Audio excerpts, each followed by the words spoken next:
योगिनोऽयं हृदः कोशे प्रणिधानेन निश्चला ज्योतिरूपं प्रपश्यन्ति तस्मै श्रीब्रह्मणे नमः। कालात् पराय कालाय स्वेच्छया पुरुषाय च गुणत्रयस्वरूपाय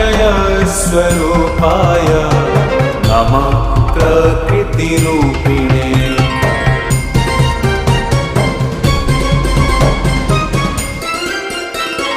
विष्णवे सत्त्वरूपाय रजोरूपाय वेधसे तमोरूपाय रुद्राय स्थितिसर्गान्तकारिणे